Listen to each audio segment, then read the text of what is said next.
আর বন্ধুরা চলে এসেছি, দেখো আগে ডিম ভুজিয়াটা করে নেবো। ছেলে খাওয়া হয়ে গেছে, ফুলকপি দিয়ে খেয়েছে। ডিম ভুজিয়া করে নেবো রাতে খাওয়ার জন্য। এটা পুরো শাক ভুজে রেডি করে রেখে দিচ্ছি, টাইম মতো বসিয়ে দেবো।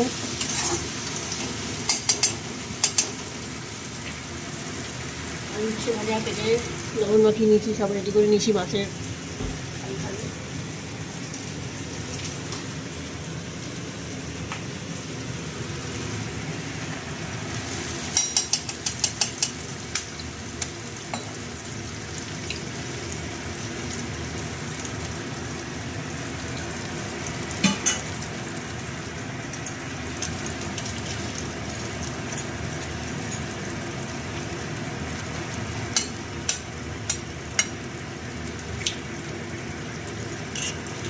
দেখেছো পোলট্রির মুরগি, কিন্তু এই দেখো পোলট্রির মুরগির ডিম দেখো একদম ডিপ ডিপ ইয়েলো কুসুম, দেখেছো?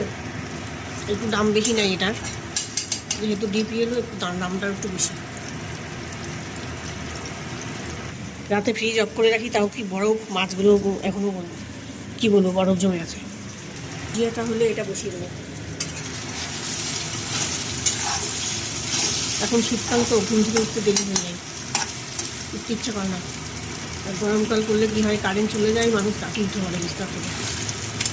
আর শীতকালে তো কারেন্টের কোনো ব্যাপার নেই, হাওয়া খাওয়ার ব্যাপার নেই। কারেন্টের ব্যাপার আছে, হাওয়া খাওয়ার ব্যাপার নেই। এই জন্য আর ঘুম থেকে উঠতে ইচ্ছে করে না, দেরি হয়ে যায়। দেখো বন্ধুরা, ওইদিকে রান্নাবান্না হচ্ছে। ও দেখো মাছ টাছ ধুয়ে সব রেডি করেছি, লবণ হলুদ মাখিয়ে ভালো করে রাখা। আর এদিকে বাসন মাজছি, চিন্তা করো অবস্থা আমার।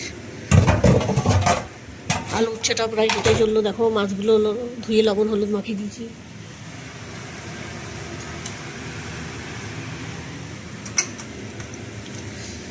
একা একা একা একা কাজকর্ম করতে গেলে অবস্থা খারাপ হয়ে যাইব। তারপরে আবার ট্যাঙ্কির ঠান্ডা জল, বাবা হাতটাও, মাছের হাতটা একবারে পরিষ্কার করে নিলাম, মাছের হাতটা।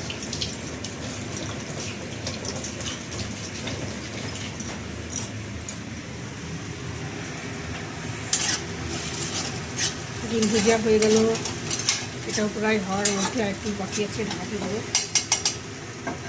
আর দেখো এই মাছ তেলাপিয়া।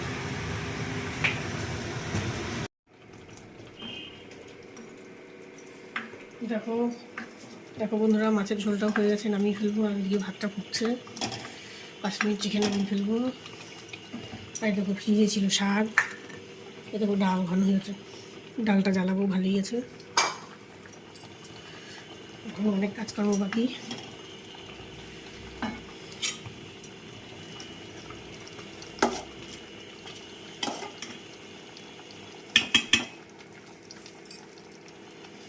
ভাতটা একটু হবে। দেখো বন্ধুরা, ভাতটাও হয়ে গেছে। আজকের ব্লগটা এখানে শেষ করছি। সবাই ভালো থেকো, সুস্থ থেকো, সবাইকে টাটা।